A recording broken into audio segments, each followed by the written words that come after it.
My wife cut the sleeping pill in half. She dropped them into the baby bottle. She even poured in the formula crawling with ants. The baby looked at her with innocent eyes, but she felt no guilt, because she was in a hurry to meet her assistant. The child soon fell asleep completely still. I came home earlier than planned. I saw the ants left inside the bottle. My heart sank instantly. I ran to the baby's room, but I saw my daughter lying motionless. I rushed her to the hospital. The doctors fought hard. She finally woke up from the coma. At first, I thought it was the ants that harmed her, but the test report shocked me. I went straight to my wife in anger. She sat with her assistant, pretending nothing was wrong. Their awkward faces planted doubt in my mind. On the way home, I deliberately asked her why she didn't wear shoes in the office. She snapped back. It was her freedom. My wife mocked me for nagging. She said she had a client to meet, but she turned and went to the assistant's house. I noticed an extra key on her car keys. To confirm my suspicion, I secretly went to the assistant's house. The moment I inserted the key into the lock, my heart broke. I nervously opened the door. The bed was a mess. The desk was covered with their photos, even the ones from my baby's birth. I walked home in a daze. Holding my daughter's tiny hand, I hesitated.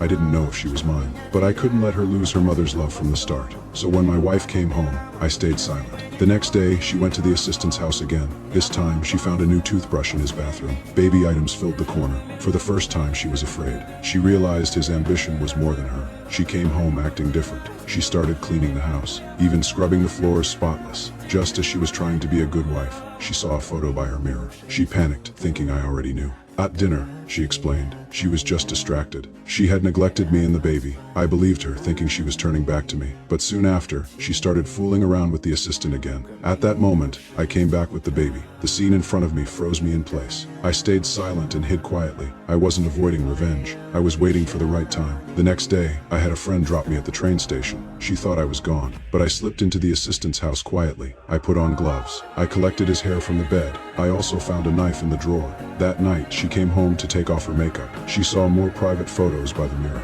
She panicked, thinking the assistant was threatening her. She picked up the phone and confronted him. At that moment, the power suddenly went out. She turned to check. I suddenly showed up and pinned her down on the bed. I dialed the assistant's number. She tried to call for help, but no sound came out. I dropped the hair I collected beside her. Before leaving, I left the key on purpose. When the assistant arrived, I returned to his place. I left her traces in his sink. Then I boarded a train to another city. The next day, I called my neighbor. I said I couldn't reach my wife. The neighbor opened the door and found her body. The police sealed the scene. They collected the assistant's hair. Because I had a perfect alibi, the police cleared me fast. The assistant wasn't so lucky. He ended up being named the killer.